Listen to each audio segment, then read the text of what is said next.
Vamos lá, meus amigos. Então, hoje vamos trabalhar com tabela periódica. Vou compartilhar aqui minha tela com vocês. E a tabela periódica é importante, por quê? Porque a gente vai dar base para vermos ligações químicas e, após ligações químicas, a gente pode apressar o conhecimento, tá? A gente pode apressar essa parte do estudo no mais efetivo. Eu vou estar tanto na câmera 1 quanto aqui na câmera 2 com vocês. E a gente vai começar falando da necessidade de organização. Meus queridos, pergunta.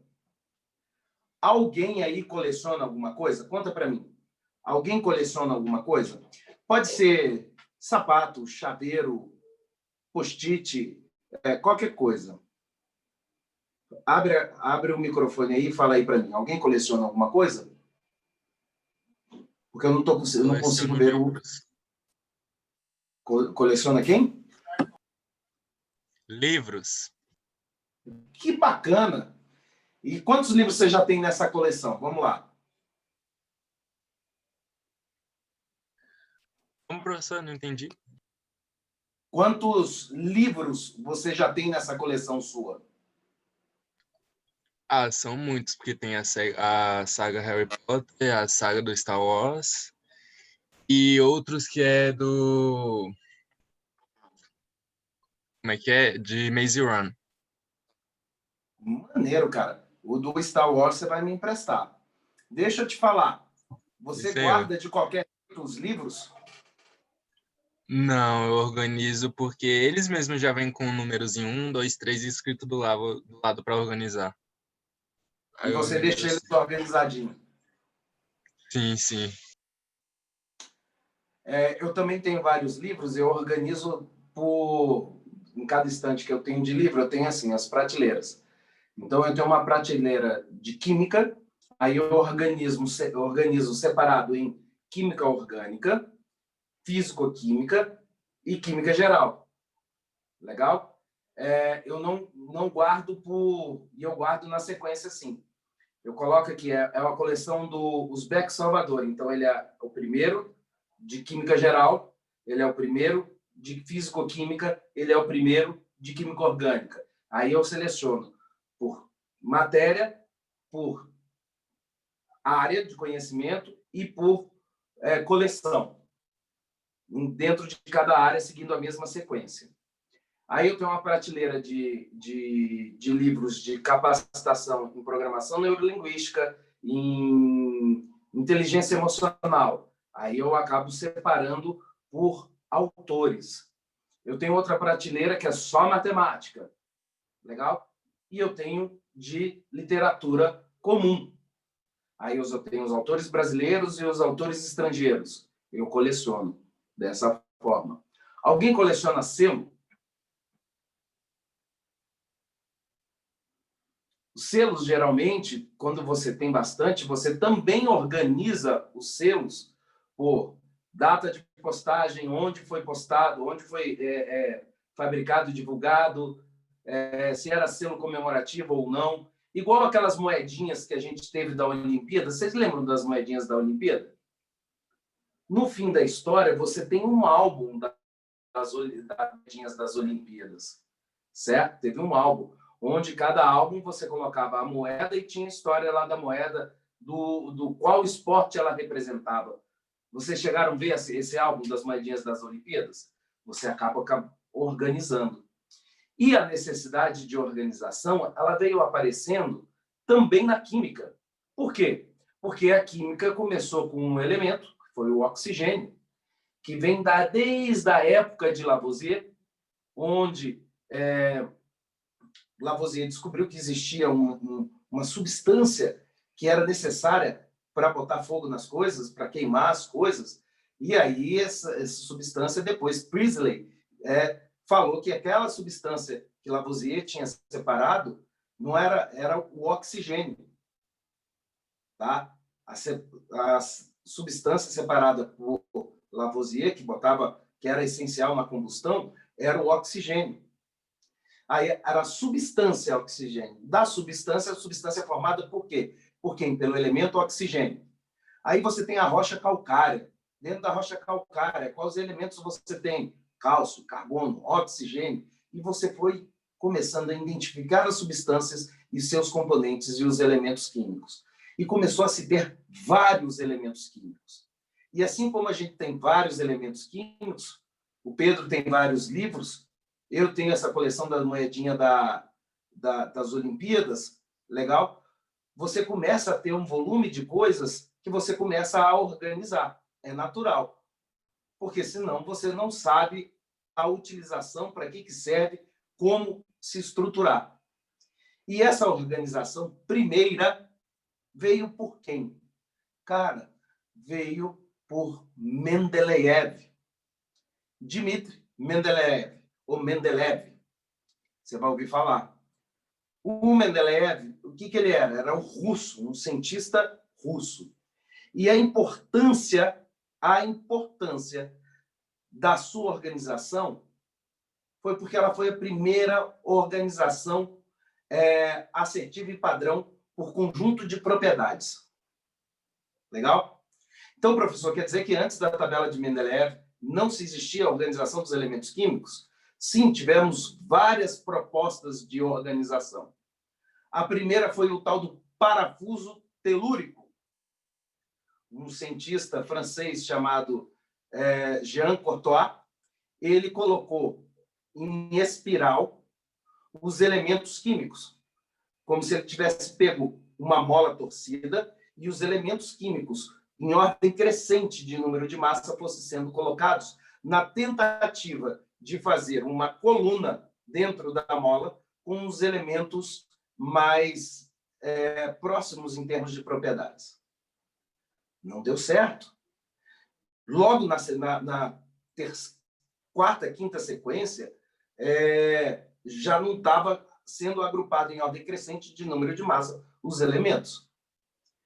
Depois dessa proposta, uma outra proposta muito, muito interessante foram as tríades de Dobiner. Tríades de Dobiner.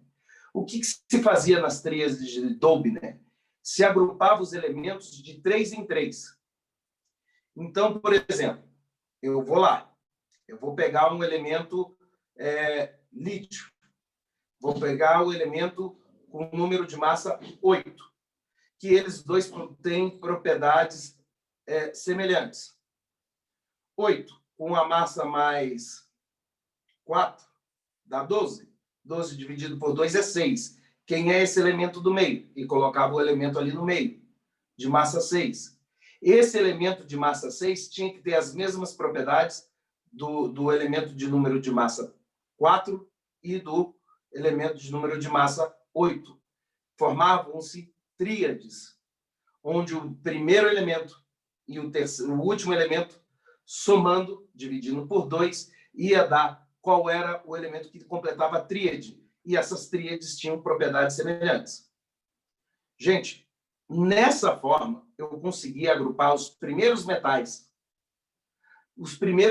e consegui agrupar de 3 em 3 os metais alcalinos. Mas ela, logo na sequência, ali na frente, também dava furo no agrupamento de elementos com propriedades semelhantes, somando a massa do primeiro com o último do meio, o primeiro com o último, o do meio tinha que ter propriedade semelhante, dava furo. Sacou? Então, o que vai acontecer nessa brincadeira? Uma outra proposta. Um inglês chamado Newland foi propor o que a gente conhece das oitavas de Newland e foi colocando os elementos em ordem crescente de número de massa, porque não se conhecia número atômico. A gente trabalhava com o peso do átomo, tudo bem? Nós trabalhávamos com o peso do átomo. Então, foi agrupando de os 8 primeiros, que não tinham propriedades semelhantes, aí depois veio os 8 embaixo, na sequência, então, de 1 a 8, de 9 a 16, e foi agrupando. Ao fazer isso, comparando os elementos químicos com notas musicais, Dó, Ré, Mi, Fá, Sol, Lá, Si, e o Dó repete, Dó debaixo de dó, ré debaixo de ré. Ele chamou de oitavas. Quando ele apresentou isso na Academia Real Inglesa de Ciências, deu um problema danado. Danado. O povo riu dele. Mas, gente, ele conseguiu agrupar os metais alcalinos e os alcalinos terrosos e os gases nobres conhecidos na época. Foi um grande avanço. Até chegar quem?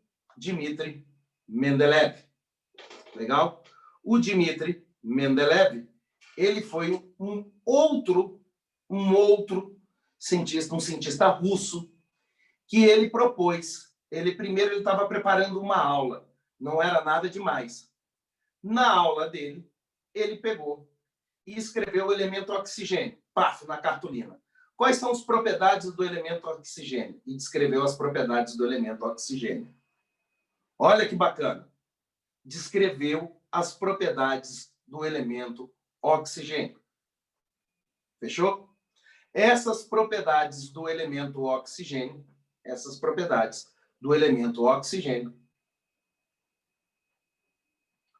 ele percebeu que batiam com as propriedades do enxofre, as propriedades do elemento selênio, do telúrio. E aí ele falou, poxa, peraí, as propriedades batem. Será que tem uma forma de eu organizar todos esses cards que eu tenho para que o oxigênio, o enxofre, o selênio, o telúrio fiquem na mesma coluna? Então, ele foi pegando o elemento de menor número de massa e foi colocando o segundo elemento do lado, que eram propriedades distintas. O terceiro do lado, a cartolina, que eram propriedades distintas. E por aí foi. Até que ele percebeu que ele não precisava mais colocar na sequência, um do ladinho do outro, em linha. Ele podia pegar a próxima carta e botar debaixo da primeira, porque as propriedades eram semelhantes. Então, ele foi ajustando por propriedades. E foi a primeira vez que você ajustava, não no intuito de tentar a propriedade, mas a propriedade mandando na ordem crescente dos números de massa. E formou uma tabela. Legal? Essa mesma forma de tabela periódica foi proposta por um alemão. Olha que bacana. Foi proposta por um alemão. Só que esse alemão, ele não fez uma coisa que o Mendeleev fez. Existiam, por exemplo, ele estava colocando em ordem crescente de massa. Então, estava lá na coluna, lá embaixo. Na linha lá de baixo da tabela. Tinha o elemento 41, 42, que eram conhecidos. O 43, de número de massa 43, não era conhecido. Legal? Não era conhecido. E se não era conhecido, como é que eu posso ajustar? Cara, mas se eu não conheço, eu sei que a propriedade do elemento 43 vai ter a propriedade daqueles elementos que já estão na coluna dele. Olha que bacana. Ele falou, então, que o elemento de número 43, então, quando fosse descoberto, iam ter propriedades semelhantes aos elementos daquela coluna. E essa coluna ele chamou de família. Tem algo parecido com o que a gente vê hoje? Começa a ter. Porque essa é a mãe da tabela periódica atual que a gente conhece. É a mãe da tabela periódica que a gente conhece atualmente.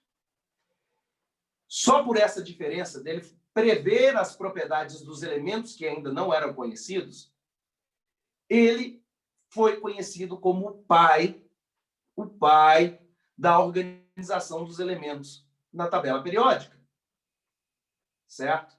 Então, aqui, ó, embora os elementos tais como ouro, prata, estanho, cobre, chumbo e mercúrio fossem conhecidos desde a antiguidade, a primeira descoberta científica de um elemento aconteceu em 1669, com o fósforo. O fósforo pegava fogo fácil, é a caixinha de fósforo. Só que uma curiosidade, a caixinha de fósforo, a gente pensa que o fósforo está na lateral da caixinha, né? É isso? Ou no palito de fósforo? No palito de fósforo. Pelo contrário. A cabeça do palito de fósforo é a lixa. O fósforo está na caixinha. Aí você risca. Pá, aí pega fogo. Olha que lindo. Com o aumento do número, e o que mantém o fogo é porque o palito vai queimando. Com o aumento do número de elementos, foi preciso começar a organizar. Aqui as primeiras tentativas, certo? Começaram a aparecer depois que John Dalton propôs a questão do seu elemento químico. E aí, quando Dalton, esse cara aqui, propôs a representação do elemento químico, o número de massa apareceu e a gente começa a ter as propostas das organizações. Legal? Aí começa aqui, ó, com Dobner, as tríades, que estavam separadas pelas massas atômicas. As tríades. Das tríades ainda a gente foi para Mendeleev, e aí a gente chega na tabela periódica de quem? De atual. Do Mendeleev vai para a tabela periódica atual. Em 1906, já no século XX, Mendeleev recebeu o prêmio Nobel. Se um dia você for à Rússia, todos os monumentos da Rússia, científicos, o Museu da Ciência, Dmitry Mendeleev, lançamento espacial, Dmitry Mendeleev, é um cientista, poxa, até hoje, muito renomado. Olha só, com a descoberta do número atômico, esse cara, o Moseley, em 1913, ele ainda era estudante de graduação. Ele falou, peraí lá, para resolver os furos da tabela de Mendeleev, quais eram os furos? Poxa, professor, você me contou até agora, só coisas boas do Mendeleev. Eu peguei o número de massa, só te relembrando, número de massa hoje a gente conhece como A, da representação do elemento químico. Quem é esse A? É a quantidade de prótons mais a quantidade de quê dentro do núcleo? De nêutrons. A é igual a Z mais M. Isso aqui é número de massa. Esse cara está propondo fazer a organização simplesmente pelo número atômico. Lembra você que a representação dos elementos químicos fora da tabela periódica, eu tenho aqui carbono 6 e 12 aqui em cima. Gente, fora da tabela periódica, esse 6, quem é esse 6? Esse 6 aqui é um próton que indica a quantidade de prótons no núcleo. Enquanto que isso aqui é o número de massa. O número de massa é a quantidade de prótons mais nêutrons dentro do núcleo. Nós estamos trabalhando com a representação atômica já de quem? De Dalton? De Thomson? Ou de Rutherford Bohr? De Rutherford Bohr, onde ele fala que no núcleo existem prótons, existem nêutrons. Para que servem os nêutrons? São partículas de mesmo tamanho do próton, sem carga, e que servem para isolar a repulsão entre as cargas positivas. E que, ao redor do núcleo, ficam os elétrons. E esses elétrons ficam em órbita.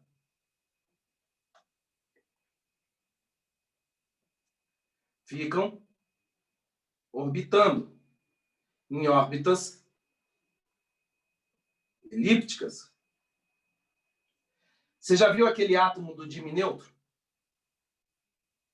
É o tal do desenho que eu não sei fazer, gente. Ainda mais de dedo livre.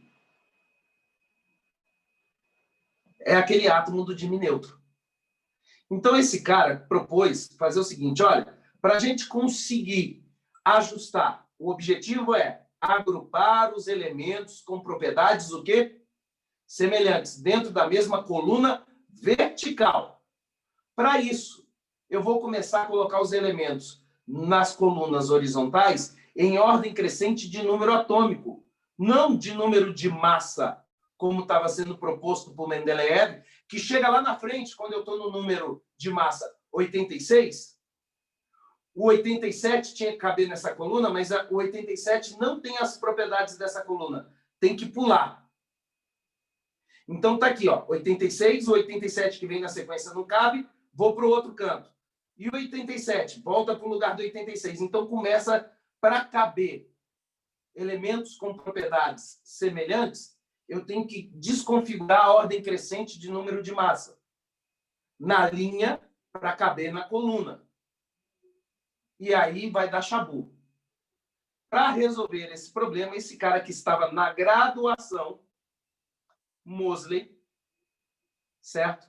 Inglês, que morreu na Primeira Guerra, em 1914, foi para a guerra e morreu na Primeira Guerra. Legal? E como é que ficou a tabela depois que ele propôs isso? Olha só. Olha só, as últimas modificações foi por Seaborg, que ele foi colocando os elementos radioativos, legal? E saiu a família dos actínios, dos actinídeos e dos lantanídeos, como eu vou mostrar. Olha uma representação da tabela atual em japonês. Olha que massa. Com a escrita aqui em japonês. Olha que bacana. Você pode perceber que esses elementos aqui que estão em japonês, legal? Todos esses elementos que estão aqui em japonês, se está na mesma linha, cadê minha linha? Se ficar na mesma linha, coluna vertical, eles vão ter propriedades o quê? Iguais. Todos esses aqui têm propriedades iguais. Todos esses aqui têm propriedades iguais. Tudo bem? Todos esses aqui têm propriedades iguais. Olha que massa. Olha que massa. Legal? E eu comecei a agrupar por propriedades semelhantes. Porque tudo na química é trabalhado com propriedades semelhantes. Com propriedades semelhantes. Quais propriedades semelhantes? Gente, depende. É reatividade. Se reage com oxigênio ou não reage. Se está no solo, se é metal, se não é metal. A gente trabalha com grupos de propriedades. Certo? Com grupos de propriedades. Então, olha só. Essa questão do histórico, eu vou te mostrar aqui agora. Essa semana é tabela periódica.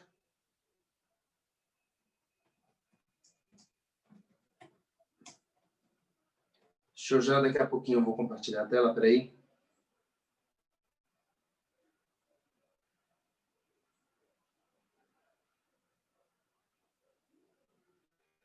Deixa eu só achar aqui.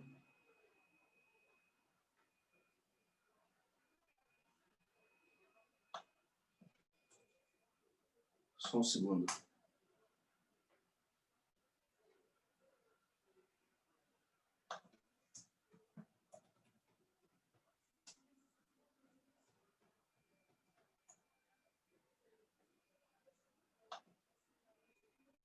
Deixa eu ver se é isso. É esse aqui. Pronto, achei o que eu quero mostrar para vocês. Vamos aqui, vamos dar uma olhada aqui.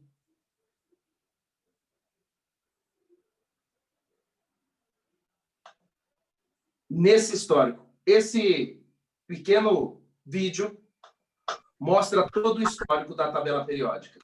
É importante a gente saber o histórico da tabela? É.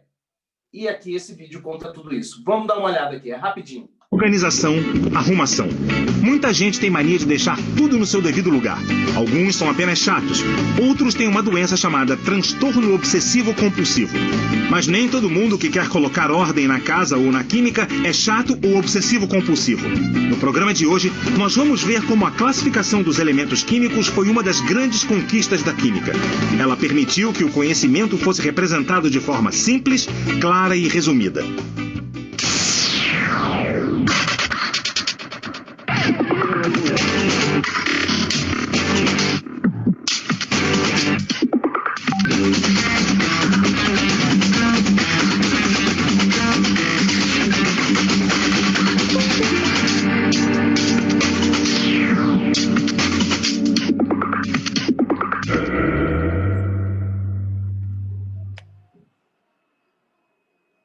classificação dos elementos químicos foi algo que desafiou os químicos durante muito tempo.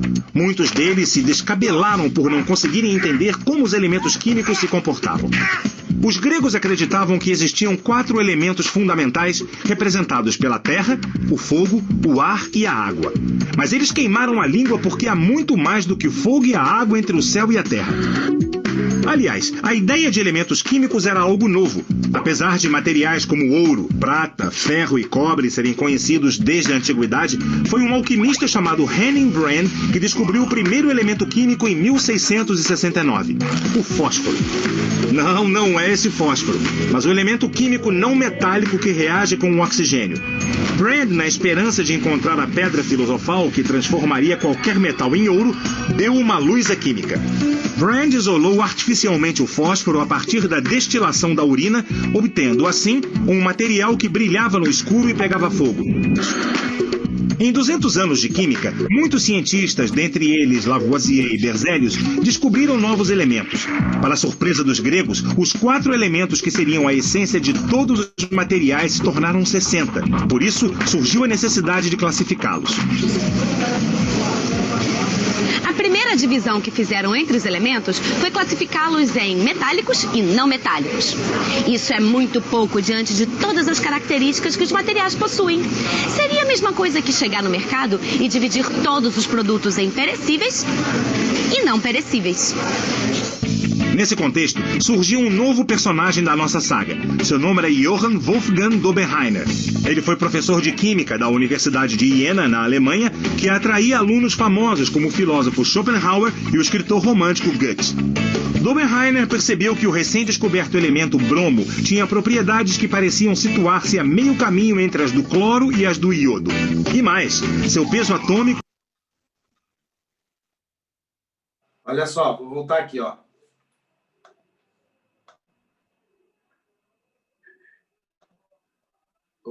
Opa, vou conseguir. Espera aí que eu vou voltar aqui e vou parar. O elemento bromo tinha propriedades que pareciam situar-se a meio caminho entre as do cloro e as do iodo. E mais, seu peso... Olha só, se você pegar aqui o cloro, que estava 71. Cadê?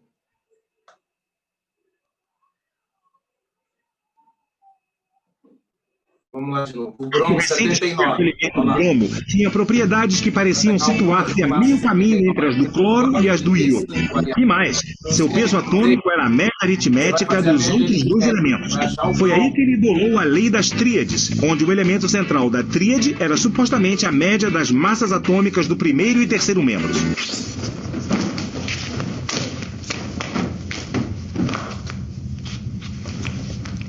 O problema é que dos 54 elementos conhecidos na época, apenas alguns obedeciam à lei das tríades de Dobenreiner.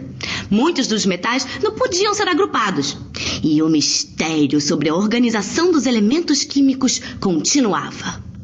Enquanto isso, o mundo da química bombava. Em 1860, iniciado pelo Grão-Duque Ferdinand, os químicos alemães Auguste Kekulé e Karl Weltzing, com a ajuda do colega francês Charles Adolphe Wurtz, organizaram uma conferência com os 140 maiores químicos da época para resolver questões importantes, como a diferença entre átomo e molécula. Um dos convidados, o químico italiano Stanislao Canizzaro, explicou sua revisão da massa dos elementos.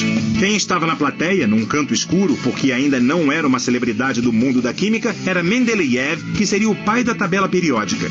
Mas por hora ninguém ainda sabia como organizar os elementos. A luta persistia, porque químico que é químico não desanima. Eles continuaram a investigar novas formas de organizar os elementos. Em 1862, Champ-Courtois apresentou seu parafuso telúrico. Ele colocou os elementos numa espiral traçada nas paredes de um cilindro em ordem crescente de massa atômica. A importância desse modelo é que foi o primeiro a reconhecer a ideia da periodicidade química, que é a semelhança das propriedades químicas e físicas dentro de um grupo de elementos. Em 1864, o químico inglês John Newland propôs que os materiais poderiam ser arranjados num modelo periódico de oitavas, grupos de 8 em ordem crescente de suas massas atômicas. Seu modelo fazia uma analogia com os 7 intervalos da escala musical. A teoria de Newland foi ridicularizada por seus colegas. Além de seu arranjo atômico não conseguir ordenar elementos como ferro e cobre, muitos não levaram a sério sua teoria. Alguns químicos chegaram a dizer que ele poderia classificar os elementos pela ordem alfabética. No entanto, Newland deu a volta por cima e em 1882 ele recebeu a medalha Davy, a mais alta honraria da Associação Britânica para o Progresso da Ciência. Na verdade, a periodicidade foi a chave para a descoberta da tabela periódica e Newland lavou a alma.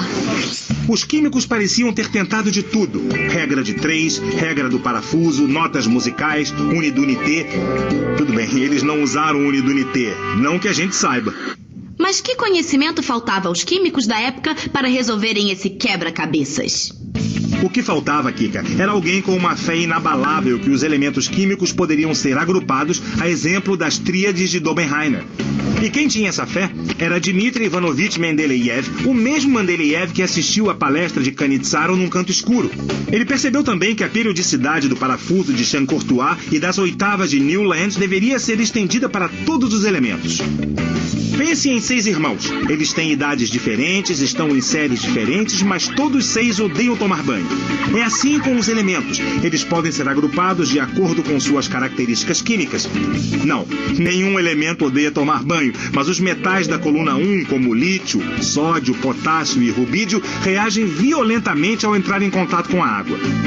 Com um conhecimento enciclopédico das características químicas e físicas dos elementos e sequenciando os mesmos a partir de suas massas, o russo Mendeleev pôde virar o jogo, elaborar a primeira versão da tabela periódica e matar o problema. Tudo sem violência, é claro. Mendeleev gostava de uma jogatina leve. Seu jogo preferido era a paciência. Não foi à toa que ele pôs os 60 elementos conhecidos na sua época em cartelas, onde constavam suas características químicas e começou a organizá-los. Ele os colocou em ordem crescente de suas massas atômicas, distribuídos em 8 colunas verticais e 12 faixas horizontais. Verificou que as propriedades variavam periodicamente à medida que aumentava a massa atômica.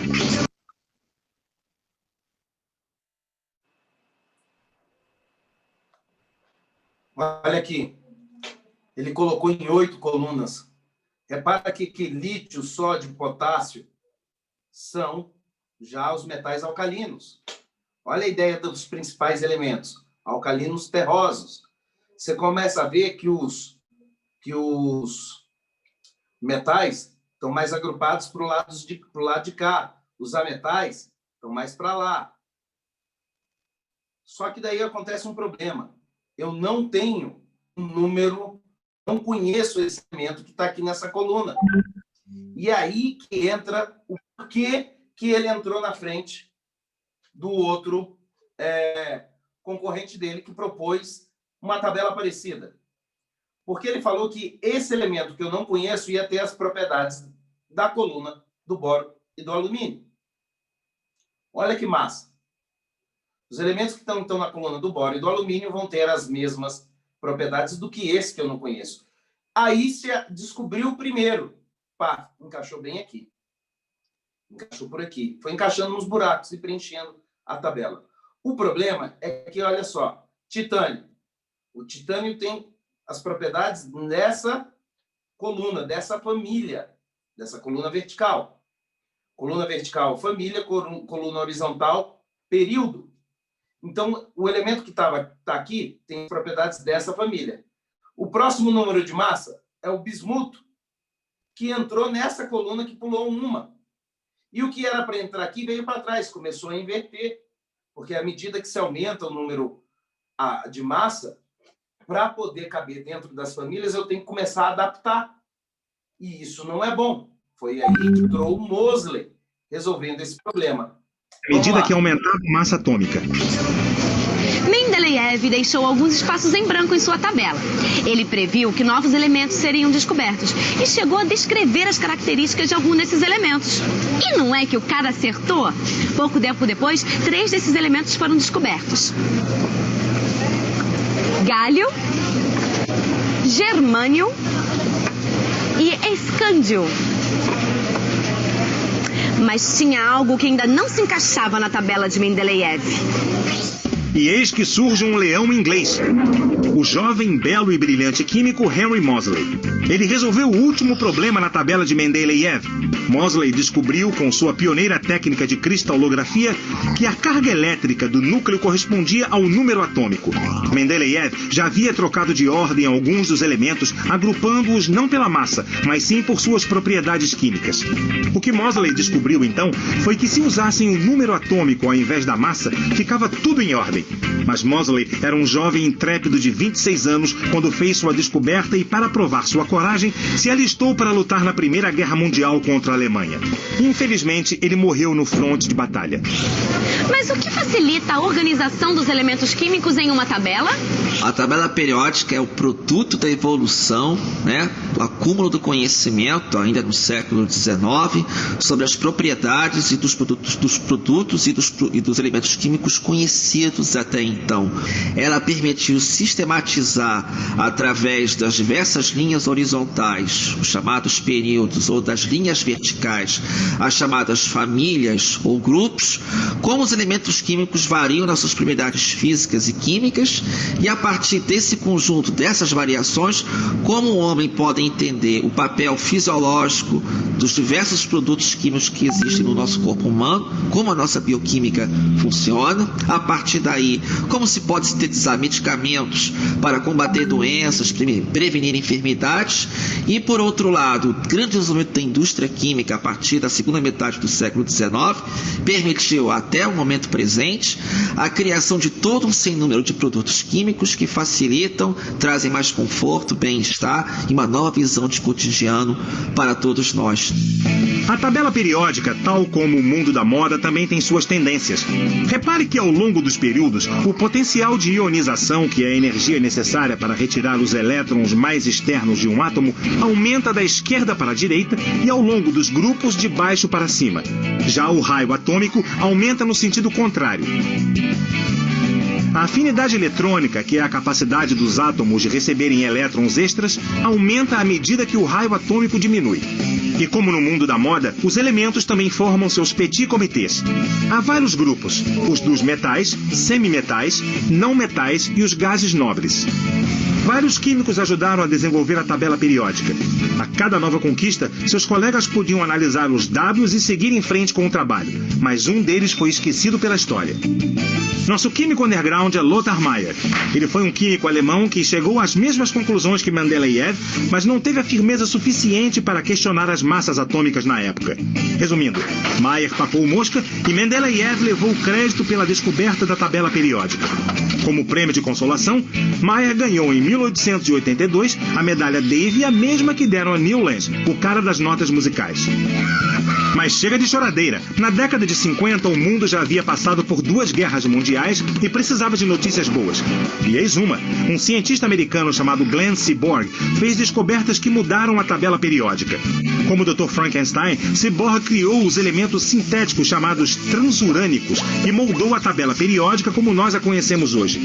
Seu trabalho foi tão importante que o elemento 106 da tabela foi uma homenagem a ele, o cibórgio. Aliás, vários outros elementos têm nomes de grandes cientistas, como o número 112, que se chama Copernício, em homenagem ao astrônomo Nicolau Copérnico. 114. Esse é o número de elementos conhecidos. Desses, 92 são encontrados na natureza e 22 são sintéticos, isto é, produzidos artificialmente. Os sintéticos se dividem em cisurânicos, que possuem número atômico menor que 92, e transurânicos, que têm um número atômico maior que 92. A partir deles, milhares de outros compostos são obtidos e aplicados em diversas áreas. No programa de hoje, você viu que a organização dos elementos na tabela periódica permite... Então é isso.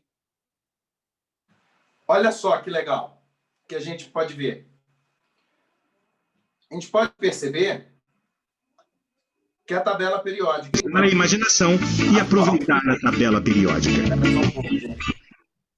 Por cerca de 3 anos, essa aqui foi minha... Sair daqui. Pular anúncio. Show de bola.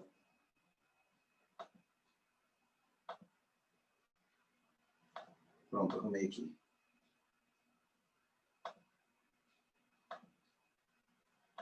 Vamos lá na tabela. A gente pode ver aqui na tabela periódica, então, como ela ficou depois da organização que a gente tem aqui do Moseley. A gente vai ver que a gente tem 18 colunas verticais. Essas colunas verticais são chamadas de quê, gente? Família. E nós temos os períodos.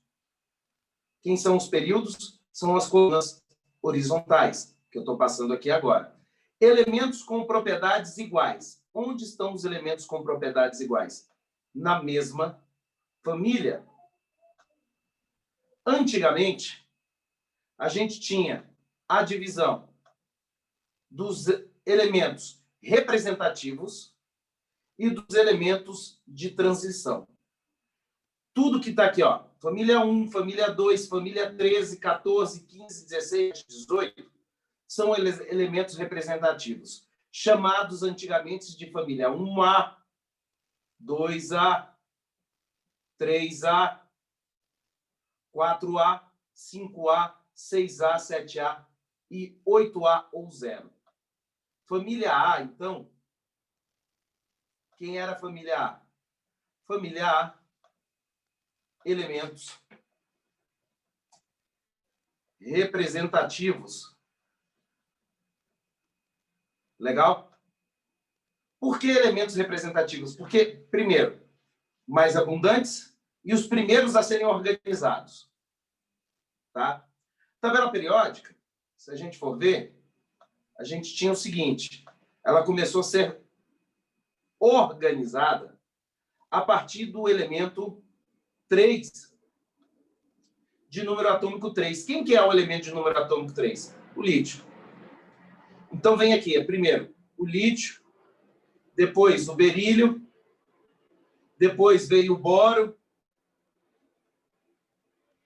depois veio o carbono, o nitrogênio, o oxigênio, o flúor e o neônio. Colocando 8 colunas. 1, 2, 3, 4, 5, 6, 7, 8.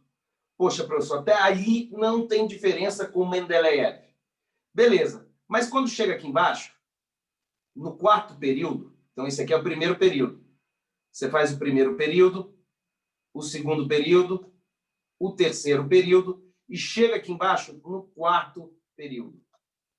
Nesse quarto período aqui, temos um problema, Houston, porque eu consigo encaixar o potássio e o cálcio com as mesmas propriedades que eu já encaixei na família 1 e 2, o potássio e o cálcio, mas quando chega aqui no escandinávio, o escandinávio não tem as mesmas propriedades do boro e do alumínio.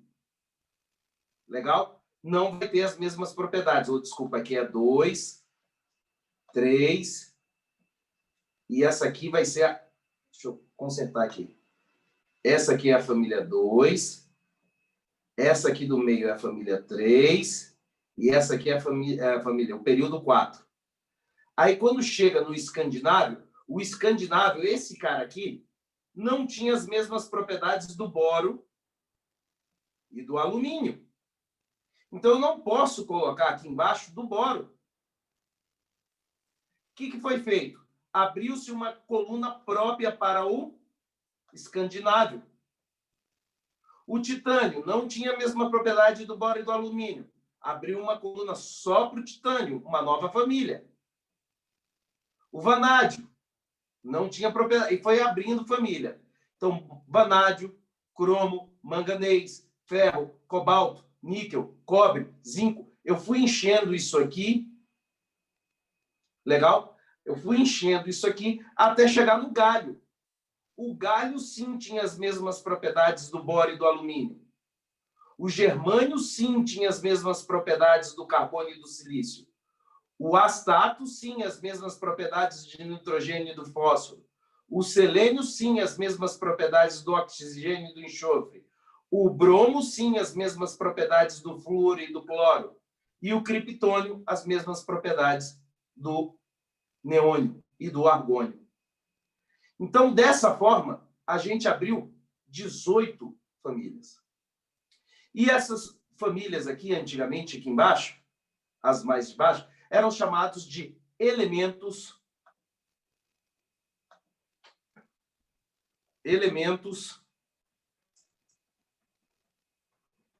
de transição.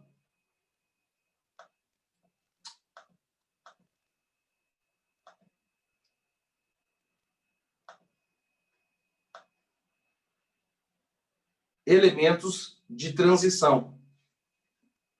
Legal? Pegou a ideia? Elementos de transição. Tá? E eram família B. Por que começa aqui, ó, 1B e 2B? Porque a família desses elementos aqui tinham propriedades mais semelhantes a esses metais que estão aqui nos representativos. Então, aqui começou família 1B, família 2B, família 3B, 4B, 5B, 6B, 7B. E essas três colunas, as propriedades eram praticamente idênticas. Então, eu agrupei essas três famílias. Não são iguais, não são muito, assim, não são iguais, mas elas se assemelham muito, o que facilitou colocar esses três aqui dentro. Legal? Esses três aqui dentro. Tá certo? Dentro da família 8B. Então, ficou assim. Antigamente, a gente trabalhava com a família 1A, 2A. São os principais elementos, os primeiros serem organizados, os elementos representativos. 3A, 4A, 5A, 6A, 7A, 8 ou 0. E os elementos de transição. 1B e 2B, que está perto do 3A. 3B, 4B, 5B, 6B e 3 colunas para o 8B. Sabe por que isso mudou? Porque a nomenclatura era o contrária. No Ocidente, América do Sul, América Central, América do Norte, a nomenclatura é essa. Elemento representativo é família A e o elemento de transição era B. Já na Europa e no Oriente, a representação era o contrária. A família B, que eram os elementos representativos, certo? Eram as principais colunas, e a família A, que eram os elementos representativos. Então, se você pegasse uma tabela periódica da Arábia, essa representação A e B ia ser contrária. Para não dar esse tipo de problema, esse órgão aqui, que é o órgão que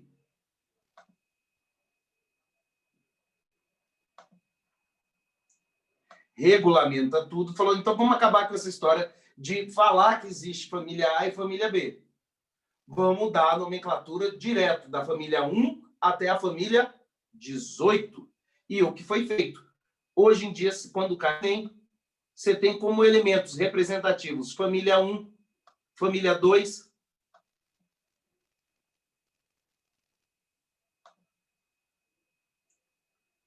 peraí, família 1, família 2, elemento representativo. Família 13, e aí começa a bater a ideia. Família 13 é 3A. Família 14, antiga 4A. Família 15, antiga 5A. Família 16, antiga 6A. Família 17, antiga 7A. Família 18. Legal? É a 8A ou 0.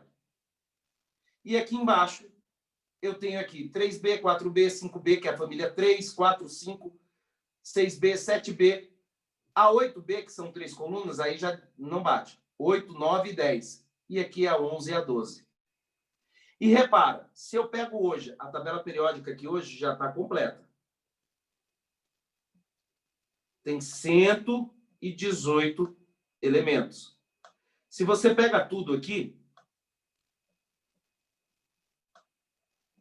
você pegar todos os elementos aqui representados na tabela, quantos períodos eu tenho? O que são períodos? Colunas o quê? Horizontais. Eu tenho 1, 2, 3, 4, 5, 6, 7. Meu, se você for comparar com distribuição eletrônica, conta para o titio, quantos níveis de energia nós temos ao redor do núcleo do átomo por uma distribuição eletrônica? Quantos níveis de energia dentro de uma distribuição eletrônica? Lembra de distribuição eletrônica? Seguir a seta? 1s2, 2s2, 2p6, 3s2, 3... Lembra? Você vai encontrar 7... Cadê? Aqui para cá. 7 níveis de energia. Então, os níveis de energia batem com um período. Se o rubídio está aqui no 5º período, é porque ele tem 5 camadas ao redor do núcleo do átomo. Vai estar aqui o núcleo do átomo, denso e pequeno. Eu vou ter 1, 2, 3, 4, 5 camadas ao redor do núcleo do átomo, ocupadas por elétrons. Camada 1, 2, 3, 4 e 5, que é o KLMNO. Se ele está no 7º período, ele vai ter 7. Então, aqui, ó, eu vou pegar aqui o ciabórgio. Ele vai ter quantos? Está no 7º período. Tem 1, 2, 3, 4, 5, 6, 7. Tem o nível 1 de energia, 2 de energia, 3, 4, 5, 6, 7. É a camada K, L, M, N, O, P e Q. Então, cara, a posição do elemento no período já indica o nível de energia dele. Professor, e isso aqui? Essa aqui é a série dos lantanídeos e dos actinídeos. Uma vez eu perguntei sobre o urânio.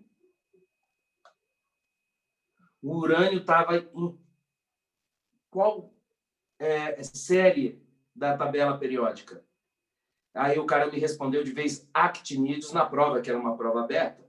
Ele colocou série dos actinídeos. Então, enquanto que o praseodímio estava na série dos actívias. Aí, não deu, né? Eu desenhei um carinha daquele do Johnny Walker na prova, que eu estava corrigindo. Eu peguei a cópia e coloquei lá e botei uma actívia. E dei errado para ele. Você sabe qual é o lema do Johnny Walker? Keep walking. Continue andando. E o actívia faz o quê? Ativa o intestino. Aí eu peguei e dei X na questão pro cara. Eu estava dizendo para ele que eu estava cagando e andando e, ó, cortei. Porque não dava. Série dos actinídeos e dos actívias, lantanídeos, não dá. Onde está essa série? Começa com o número 57. Então, procura aqui. Onde está o 56? O 56 está aqui. É o metal alcalino terroso. Eu já vou nos nomes especiais dos elementos. Então, lantânio, número atômico 57. O próximo era o número atômico 58, o sério. Mas o sério não tinha as propriedades do titânio e do zircônio. O sério não conseguia entrar aqui, porque o sério apresentava as mesmas propriedades gerais do escandinávio, do ítrio e do lantânio. Então, qual foi a proposta? Empilhar o sério aqui em cima. Foi empilhar o sério aqui em cima. O praseodímio, a mesma coisa. O número atômico 60, a mesma coisa. Até chegar no lutécio. Lutécio, número atômico 71. Mesma coisa, mesma propriedade do escandinávio, geral, do ítrio, do lantânio, do sério, do praseodímio, e vem a sequência toda. Até chegar no lutécio. O número atômico 72, o ráfio, é que tinha propriedades semelhantes ao titânio e ao zircônio. Qual é o meu objetivo? Não é agrupar por propriedades semelhantes? Então, aqui o ráfio entrou na coluna do titânio e do zircônio. Tantálio, e vai embora o rênio, beleza? E vai embora o ouro, o mercúrio, a platina, o tálio, o chumbo, o bismuto, pá, pá, e vem aqui, ó, frâncio e rádio. Aí eu chego no actínio, número atômico 89. Mesma propriedade do escandinávio e do ítrio, e dessa série toda é como se a tabela fosse tridimensional. Todos esses elementos estão aqui empilhados de forma tridimensional. Ela chega e ela sai. Aqui, em qual família? Na família 3. E aí o tório? Não tinha as propriedades do titânio, do zirco e do ráfnio, mas tinha as propriedades da família 3. Aí foi tório, urânio, neptúnio, até chegar no laurêncio. O laurêncio de número atômico 103. Também todos esses com a mesma propriedade. Então, sai todos esses da mesma casinha aqui, ó. De qual família? Família 3. Então, olha só que legal. A série dos lantanídeos e a série dos aracnídeos estão em qual família? Família 3 da tabela periódica. São elementos de transição. Mas você concorda que é uma transição dentro da transição? Porque esses elementos... Quem são os elementos de transição? Todos esses aqui da família B. E isso aqui é uma transição dentro da transição. Então, a transição interna. Enquanto esses aqui são chamados de transição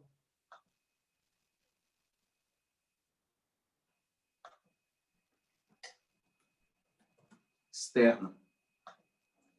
Cuidado para não trocar, porque a gente tem mania de ver. Olha só, está aqui fora, então é externa. Não, é uma transição dentro da transição. Legal? Transição interna, transição externa. A série dos lantanídeos e dos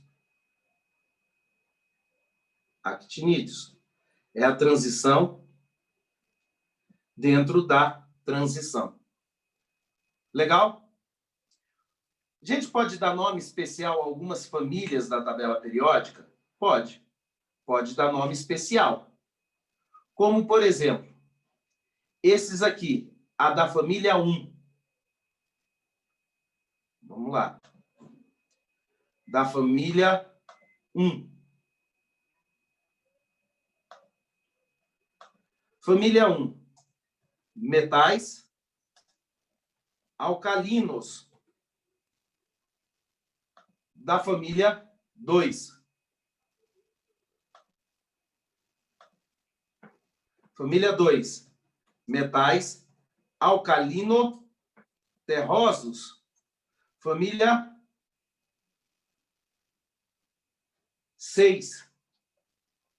Desculpa, 16. São os calcogênios.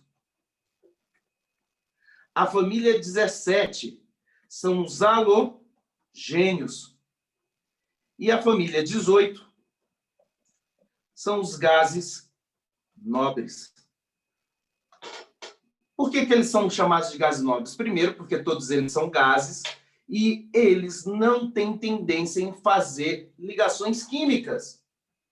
Eles não vão ter tendência em fazer ligações químicas porque eles já são eletronicamente estáveis. Eles são eletronicamente estáveis, eles já têm tendência em ficar estáveis, não interagindo. É daí que sai a tal da teoria do octeto, que o átomo se liga em busca da estabilidade eletrônica. Lembra disso? O átomo se liga em busca da estabilidade eletrônica. E ele adquire a estabilidade eletrônica quando consegue a configuração eletrônica de um gás nobre. Qual é a configuração eletrônica de um gás nobre? Na camada de valência... Camada de valência, professor? Já vou te mostrar o que é. ter apenas 8 elétrons na camada de valência. E a quantidade de elétrons na camada de valência vai falar para a gente quantos elétrons o cara vai querer liberar ou receber na hora da ligação química. Ou compartilhar na hora de uma ligação química. Então, aqui eu tenho os gases nobres. Legal?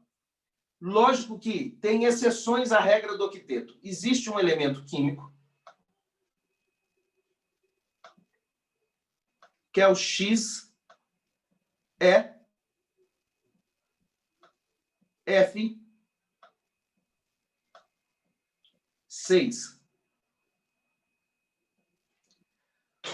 Legal? XeF6. Eu vou ter o xenônio ligado com 6 átomos de flúor, formando uma geometria hexagonal. Nessa brincadeira, você vai ver, a gente pode falar que o hexafluoreto de xenônio, ele é um gás do efeito estufa produzido por atividades industriais. É um gás do aquecimento global. Só que toda vez que a gente fala de aquecimento global, como a gente conversou já em outra aula, a gente fala de qual substância? CO2. O xenônio, o hexafluoreto de xenônio, tem um efeito 100 vezes pior. Uma molécula disso tem efeito 100 vezes isso. Ou seja, eu tenho que juntar 100 moléculas dessa para ter o efeitozinho de uma dessa. Mas essa é só produzida por o quê?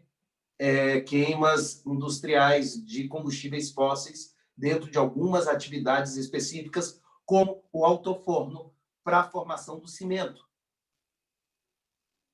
Legal? Se não tiver filtro, eu libero o hexafluoreto de xenônio, como na região da Fercal. Se eu não tiver os filtros comandando, eu libero isso aqui, o hexafluoreto de xenônio, que uma molécula dessa é 100 vezes essa. Agora, pensa no processo industrial, que são toneladas e toneladas de gases de um determinado gás sendo liberado por dia. A complicação é enorme. Tá? A complicação é enorme. E aí, a gente consegue começar a perceber que os elementos com propriedades semelhantes ficam bem separados na tabela. Tudo que eu tenho aqui em amarelo, todos esses aqui, e essa escadinha aqui também, são os metais. Metais. E todos os elementos que eu vou circular aqui agora, que estão em azul, são os não metais, os ametais. Opa! Ametais. O que eu tenho como característica? Cara, os metais, todos eles têm a tendência em perder elétrons. E os ametais, todos eles têm tendência o quê? Ganhar elétrons.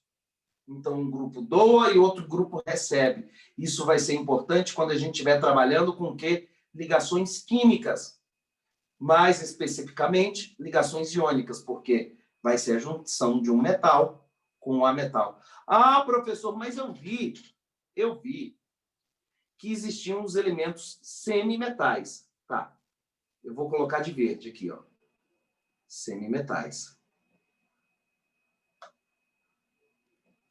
Ó, o silício e o germânio, o astrato, esse cara aqui, legal? São todos eles o quê? O telúrio e o chumbo são semimetais. Todos esses caras aqui vão ser semimetais. Traçou aqui, ó. No meio, aqui é no meio, nesse meio aqui, desculpa.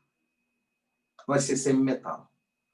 Só que essa classificação de semimetal, o que é o semimetal? Eu não sou nem metal nem ametal. Já caiu por terra. Já caiu por terra. Por isso que a tabela periódica atual, eu não trabalho com semimetais, mas você ainda pode ver em vários exercícios trabalhando com semimetais. Eu peguei a coluna dos semimetais e a coluna dos semimetais foi dividida ao meio. Sendo dividida ao meio, eu vou ter metade dela virou metal, a metade virou a metal. Então, o silício,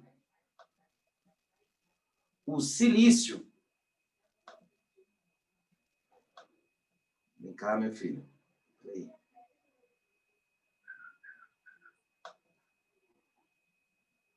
O silício é a metal. E tem toda uma discussão biológica que o carbono é a fonte dos compostos orgânicos. Mas, dentro da evolução, pode haver algum planeta onde a base da vida, qual que é? É o silício. Por quê? Porque é a metal e está dentro da mesma, o quê? Família do carbono. E a brincadeira é qual o momento histórico no desenvolvimento que o silício não entrou e entrou o carbono como elemento principal constituinte dos compostos orgânicos, consequentemente, da geração da vida. Olha que bacana. Tudo bem? Essa é a tabela periódica. Essa é a tabela periódica. Você lembra que eu estava te falando que a camada de valência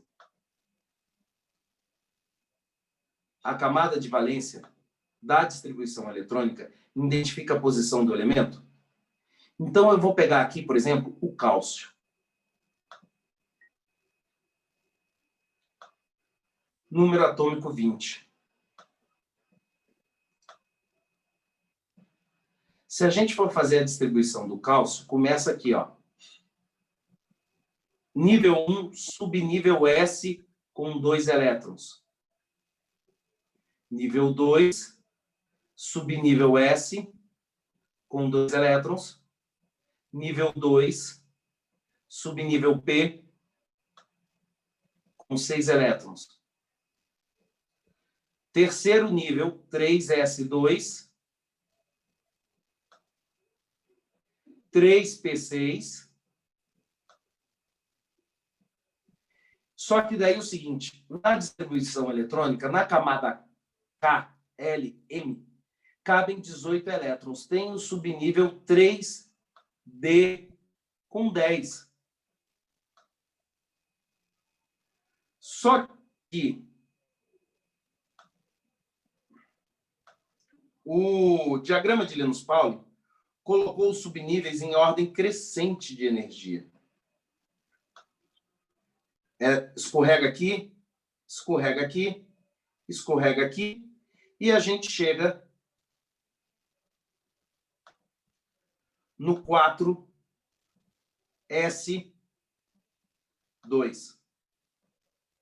Então, eu vou direto para o subnível 3D. O subnível 3D tem mais energia do que o 4S. Então, primeiro eu preencho os subníveis de menor energia para os subníveis de maior energia. Sendo assim, eu inteirei meus 20 elétrons. E não usei esse 3D10, que está fora. Morreu. Vou apagar daqui da existência. Ó, apaguei ele da existência. Mesmo assim, quais são as camadas? Olha, você vai ter a camada K, que é a nível 1, camada 2, camada 3, é igual um bolo por camadas, ó. Nível 1, nível 2, nível 3, e aqui eu vou ter o nível 4. Legal? Qual foi o último nível da distribuição eletrônica? Foi o nível 4. Se foi o nível 4, esse cara aqui é o tal da camada de valência. A camada de valência é o último nível, é a última camada da distribuição eletrônica. Então, o cálcio, ele vai estar no 4º período.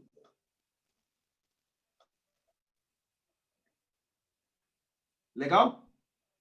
E ele, por terminar em S2 a sua distribuição, como eu sei que tem 20, número atômico 20, então o cara tem 20 elétrons. porque a quantidade de prótons, que é o Z, vai representar a inigualdade num átomo. Todo o átomo tem carga elétrica neutra. Então, se ele tem 20 positivos, tem 20 negativos. Só muda no cátion e no ânion. Então, olha só, o que rola aqui? 2, 4, 10, 12, 18.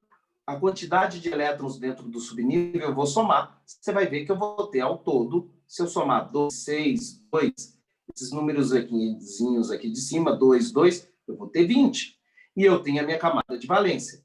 Agora, como eu vou saber a família pela distribuição eletrônica? Gente, se você fizer a distribuição terminar em S, 1 elétron, você é metal alcalino. S, com 2 elétrons, você é metal alcalino terroso. Se a sua distribuição terminar em P, você também é um elemento representativo. Aqui termina em P1, a distribuição. P2. Aqui vai terminar em P3. Aqui terminar em P4. P5.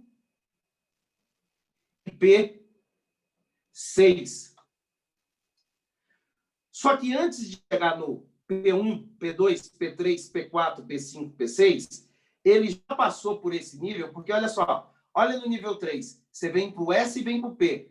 Aqui você está aqui, ó. S, se você quisesse fazer a distribuição 3D alguma coisa, 4P alguma coisa. Ou seja, para chegar no subnível P da distribuição eletrônica, você teve que passar pelo S com 2 elétrons. Então, aqui também tem o S com 2 elétrons. Então, lá, família 13, quantos elétrons eu tenho na última camada? 2 do S e 1 do P. Eu vou ter 3. Aqui, termina em P2. Então, eu vou ter S2, P2 na camada de valência. Então, todos os elementos que estão na família 14, camada de valência, tem 4 elétrons. Todos os elementos que estão na família 15 terminam em P3, mas antes passou pelo S com 2. Então, aqui, gente, 2 com 3, 5. Aqui a mesma coisa. Parou em P4, mas passou pelo S com 2, então tem 6 elétrons. Se aqui está na família dos halogênios, S passou na distribuição S com 2, P com 5. Então, aqui, eu vou ter quantos elétrons na última camada? 7. E os halogênios, eu vou ter quantos? S com 2, P com 6. Eu vou ter 8. Por isso que é chamado de teoria do octeto. A estabilidade se atinge quando se atinge a configuração eletrônica de um gás nobre. Qual é a configuração eletrônica de um gás nobre? Olha só, eu tenho o hélio aqui com 2, ó. Vamos fazer aqui. O hélio, eu fazendo a distribuição eletrônica, vai ficar 1 S2. Então, ele só tem uma camada, a camada 1. Essa camada 1 só tem o quê? 2 elétrons. Então, para ser um gás nobre, você só tem um nível 1 de energia, você só vai ter o primeiro nível de energia com 2 elétrons. Todos os outros, neônio, argônio, criptônio, xenônio e radônio, todos os outros gases nobres, na camada de valência, vão apresentar o quê? 8 elétrons. E isso faz com que ele seja eletricamente o quê? Estável. Ter só a camada 1 com 2 elétrons e mais ninguém, como é o caso do hélio, ou ter a camada de valência com 8 elétrons. Por isso que se chama teoria do octeto. Tudo bem? Então, aqui, ó. Aqui tem 3, aqui tem 4, aqui vai ter 5, aqui vai ter 6. Ele quer 8. Se ele quer 8, 6 está mais perto do 8, então ele tem tendência em ganhar elétrons. Por isso que a gente fala que os ametais ganham elétrons. Enquanto que os metais, cara, aqui só tem um elétron na camada de valência de todos os elementos dessa família. Só um elétron.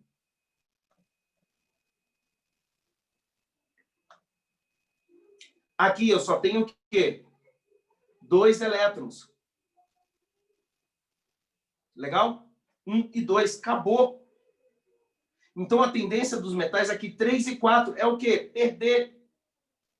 Agora, esses são os elementos representativos. Gente, para ser representativa, a distribuição termina em S ou P. Agora, se a distribuição terminar em D, você é de elemento de transição. D, DD, DDD, D. Vou botar aqui, porque daí você consegue achar a família, porque você vai fazer a distribuição, e a distribuição vai te dar qual a posição. Todos esses aqui vão terminar em D. Como assim? Olha o escandinávio, número atômico 21. O escandinávio é pertinho do cálcio, por isso que eu vou fazer. Não vou morrer de fazer distribuição eletrônica, não. 1s2, 2s2, 2p6,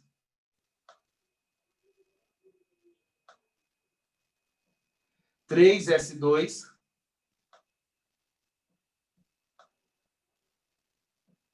3p6, seguindo o diagrama de Linus-Pauling, 4s2 deu 20. Eu quero o D cabe em 10. Mas eu não preciso o D com 10. Aqui eu só vou precisar do 3D com 1. Então, olha, de acordo com o diagrama de Linus-Pauling,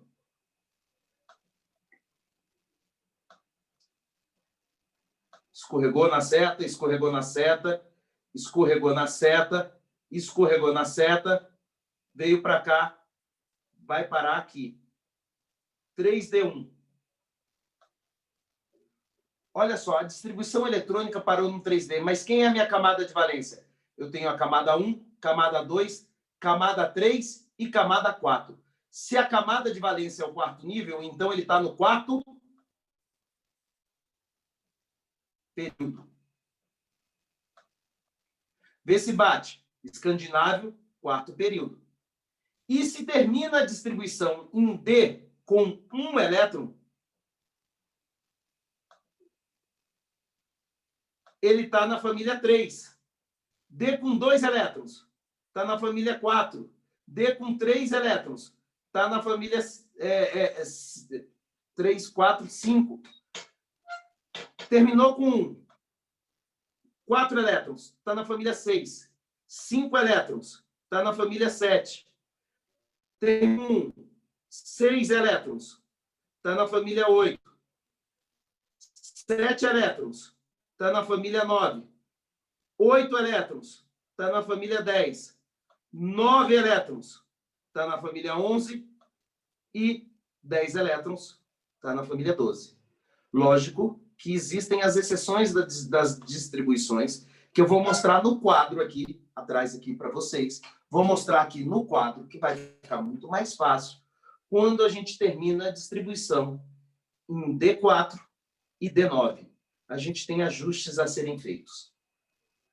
E quando você faz a distribuição dentro da tabela periódica e a distribuição termina no subnível F, você é elemento de transição.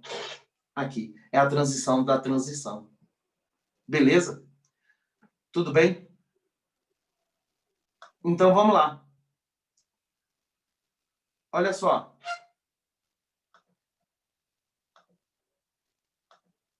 Você tem os metais, os ametais, os gases nobres, o hidrogênio, falamos todo, período, coluna e família, tá? E aqui cabe aqui a ideia de que será fabricada uma nova forma de representar os elementos químicos, certo? Olha aqui o que eu estava te falando. Ah, uma coisa legal que eu não te falei, e eu vou voltar na tabela periódica, eu te mostrei que o hélio era gás nobre, e o hélio é o elemento de número atômico 2. Como fica a representação do hélio? O hélio é assim, ó, fora da tabela. Hélio, He, número atômico 2, e eu que tenho um amigo que chama Hélios. Velho, toda vez que eu encontro com ele, fala, beleza, Hélios. Eu lembro do He. É impossível não lembrar. Aí várias vezes eu chamo ele de gás nobre, o bicho não entende, mas tudo bem. Olha só. Número atômico 2, número de massa 4. Quando você joga ele na tabela periódica, a tabela periódica atual é em ordem crescente de número o quê? De massa ou número atômico? Número atômico. Moseley organizou em número atômico para dar certo isso. Então, se é número atômico, dentro da tabela, o número atômico vem em cima. E o número de massa, que vai aqui embaixo, está representando a média dos isótopos que formam aquele elemento químico. Por isso que não vai ser 4 certinho aqui. Muitas vezes você vai pegar a tabela 4,00888. Já pegou isso? Porque é a média das massas atômicas dos isótopos do hélio. Então, vai dar 4,0003232. Só que, como é muito perto do 4,0 exato, a gente pode trabalhar que o hélio tem número atômico 4. Isso aqui é a média da massa dos isótopos, da massa atômica. E isso aqui é número de massa. Eles são numericamente parecidos. Legal? Aproximados, mas não querem dizer a mesma coisa. Isso aqui é a massa do átomo expressa em U, em unidade de massa atômica, que é 1/12 do átomo do carbono. E aqui eu estou pegando a média dos isótopos, porque não tem só um hélio, tem o hélio 2 e 5. Então, professor, é só fazer a média dos dois e eu vou ter o hélio, na verdade, a soma da massa atômica vai dar 4,5. Não, depende da porcentagem de ocorrência na natureza. 97% é o hélio 4 e 3% vai ser o outro hélio. E 3% apenas vai ser o outro hélio. Se eu for fazer a média ponderada, 4 vezes 97 mais 5 vezes 3 dividido por 100 vai dar 4,0 alguma coisa. Bem pequenininho. E aqui é 4,0. Mas muitas vezes a gente usa esse número aqui de baixo para representar aqui. Por exemplo, o neônio. Olha só. O neônio está aqui, ó. Número atômico 10. E a soma das massas atômicas está 10,2. Gente, se a vírgula é para baixo do 5, você arredonda para o isótopo de maior ocorrência, aquele sendo o 0. Então, aqui está 2,2. Então, a massa atômica do isótopo de maior ocorrência é o 20. Legal? O argônio, 18, 39,9. Então, o argônio, a gente vai usar como massa atômica. A gente vai usar aqui 18 e 40. Não 39,9. Mas o cloro, a gente vai usar o 35,5. Porque bateu no 5, deixa ele na metade. Porque eu posso ter meio próton, meio nêutron.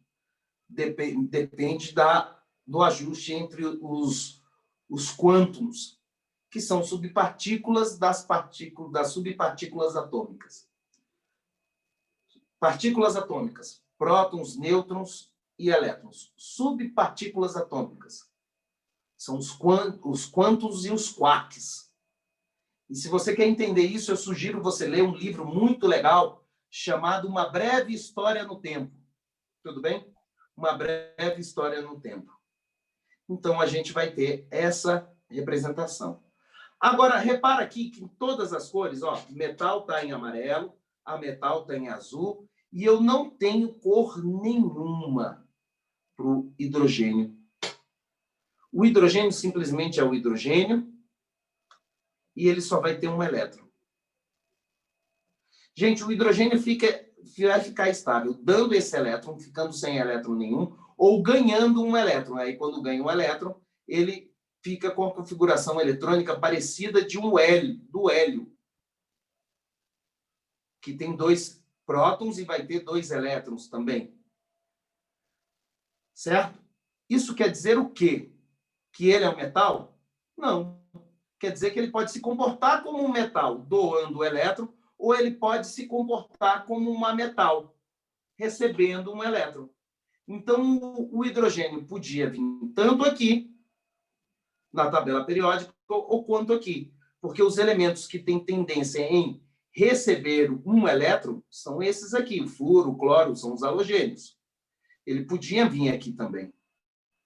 Essas curiosidades da tabela ninguém fala. Ele podia vir aqui também. Só que, como ele é o elemento número 1, e ele não é metal, ele não é nada, ele vem aqui. Então, se te perguntarem, tá aqui na família 1, é metal ou alcalino? É. Menos quem? O hidrogênio. Primeiro, o hidrogênio é gás, não é metal. Legal? Por que ele está aqui? Porque ele também pode ter o comportamento de doar um elétron, porque todos esses caras aqui têm um elétron na última camada. Podem doar um elétron. Legal? Eles podem doar um elétron. E é só isso. Certo? Então, olha só. Deixa eu apagar. E a gente segue a nossa brincadeira mostrando aqui para vocês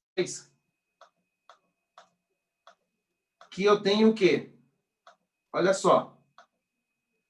As distribuições eletrônicas identificando as posições. Olha, se terminar em S, eu sou metal alcalino ou alcalino terroso.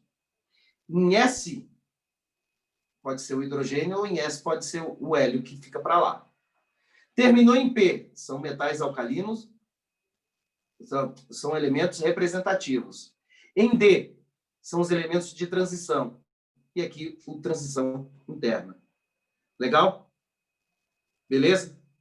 F é a transição interna. Quem é a transição interna? É o série dos lantanídeos e dos actinídeos, que ficam aonde? Na família 3, no subnível lantanídeo no período 6 e do actinídeo na família, no período 7. Sempre família 3. Lantanídeo, família 3, período 6. Actinídeo, família 3, período 7. E aí você tem toda a representação aqui dos elementos. Legal? Da classificação dos blocos dos elementos.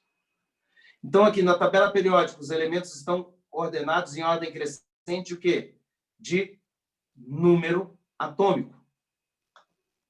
Beleza? Propriedades dos elementos são funções periódicas. Cara, a gente vai ver na próxima aula que raio atômico e raio iônico são propriedades periódicas. Beleza? Esse elemento está terminando a distribuição em 4P3. Se a distribuição termina em P3, ele é representativo. P1, família 3. P2, família 4. P3, família 5. Então, ele está... Não, família 5. Família aqui, 13, 14, 15. Antiga 5A. E quem vai ser a camada de valência? Camada de valência, você procura aqui, ó. Você tem um nível 1, um nível 2, um nível 3 e o nível 4. Entre nível 1, 2, 3 e 4, o mais externo é o 4. Apesar de ter esse 3 no meio, que é pela distribuição eletrônica. Beleza? Então, ele está na família 15, que é a 5A, período 4. Tudo bem? E aqui eu vou mandar aqui para vocês fazerem. Conseguiram captar a ideia? Sim. Sim. Fizemos a leitura de toda a tabela periódica. Agora a gente vai partir, e eu vou fazer na próxima aula aqui, no quadro com vocês, o desenho de todas as propriedades. E nós vamos ver os exercícios que já caíram, que eu tenho selecionado para vocês, os exercícios aqui, selecionados já para vocês, olha só que bonitinho, de tabela periódica, que já caiu no Enem. O último de tabela periódica está aqui, ó, 2010, não, esse aqui de 2018. Legal? Esse aqui de 2018. Que a gente vai começar a aula, inclusive, por eles. Tá certo? Uma coisa que eu queria perguntar para vocês. É necessário fazer uma revisão de distribuição eletrônica? Eu gostaria. Eu também. É? Então, beleza. Então, na próxima aula, eu vou fazer as propriedades da tabela e nós fazemos uma revisão de distribuição eletrônica. Tá certo? Eu já vou mandar um vídeo prévio. E aí eu vou usar isso aqui, o quadro, com vocês, para você sair desenhando e vocês entenderem um pouquinho melhor. Tá certo?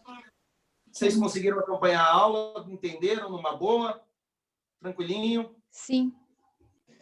Show. Sim, consegui. Essa é a parte teórica. Por que eu fui mais a fundo na tabela periódica? E eu vou explicar para vocês.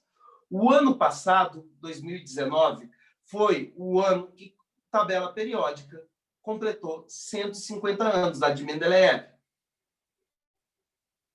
Então, foi o ano internacional da tabela periódica e não caiu questão de tabela periódica. Aí a gente vai de feeling. Se não caiu o ano passado, a chance de se falar que o ano passado foi o ano internacional da tabela periódica e que os elementos assim, assim, assado estão em tais grupos da tabela, onde é que a gente pode encontrar um elemento com propriedade semelhante que pode ser usado como integrante da geração de energia elétrica. E aí por aí vai. Que no caso você vai ser o urânio, que é a questão que eu estava pensando, era desenvolvendo o raciocínio de falar que não agride o meio ambiente, tal, e põe os elementos. Poxa, aí você tem que saber do histórico da tabela. Sacou? Aí você tem que saber do histórico da tabela. Por isso que hoje eu falei concretamente, mostrei para você o histórico da tabela e o desenvolvimento da tabela. Então, na próxima aula, revisão de distribuição eletrônica e propriedades da tabela e exercícios. Valeu? Beleza. Então, gente, encerro a gravação por aqui.